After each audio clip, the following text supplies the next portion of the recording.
Love music, hate racism. So, tell me about the... So yeah, we this is a relaunch. So we originally put it together, I think, in around 2000s, 2002. Originally was to combat the rise of the British National Party back then. So that's a far right, fascist party.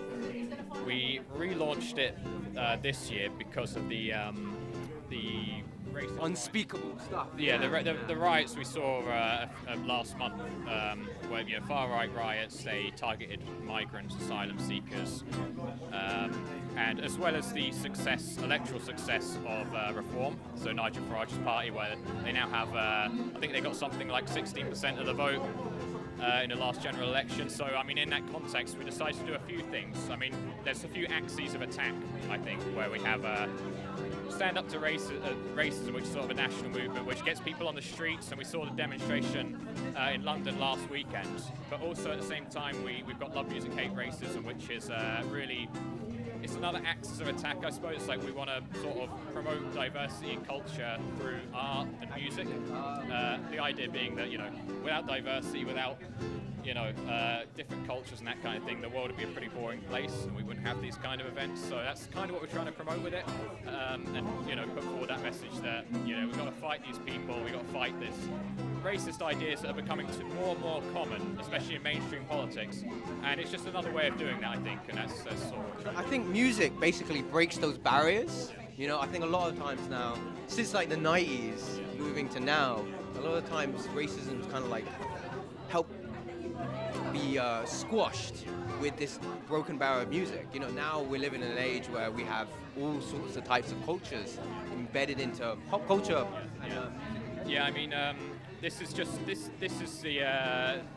sort of comes from a tradition, a long line of sort of anti-racist music and radical music. So originally it was called Rock Against Racism. That was around back in the 70s as a response to the National Front back then.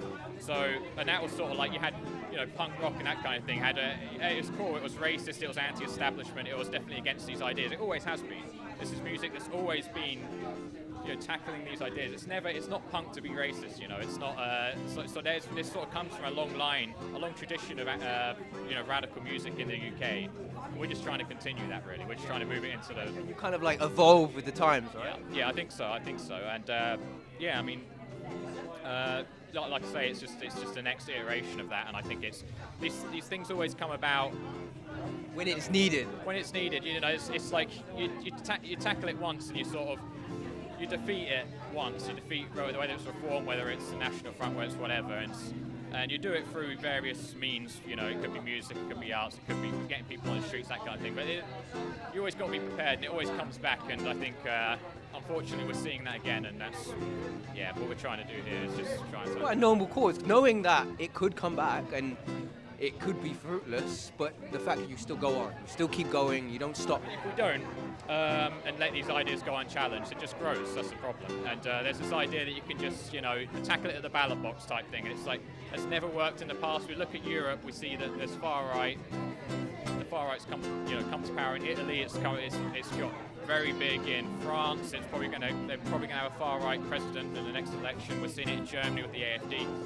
And I think one of the things that Britain has done so well over the past is that we've had this anti-racist movement, whether it's the anti-Nazi League of the 70s, Rock Against Racism, Stand Up to Racism.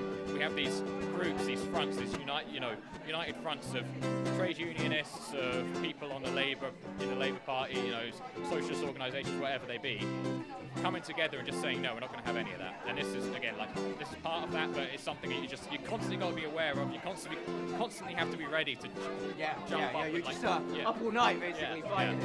And you just got to spring up wherever it appears. And in Luton especially, this is the hometown of Tommy Robinson. We had a lot of problems back in the day with the EDL. They're not around anymore, but it's those sort of people are the ones that sort of coming back, and maybe less organised nowadays, but it's still definitely there's still a number of them about. So I think in Luton especially, you don't see them now in so much anymore. I think because it's not really their territory anymore. It's a very diverse. We're making sure that's not their territory. Yeah, we sort of won on that ground, but it's still worth doing it. We're still saying, look, this is the hometown of a lot of these people, but we're here and they're not. It's the narrative. Yeah, Tommy was here, but also. But where is he now? He's not around, and we are. So. Great talking to you, man. Yeah.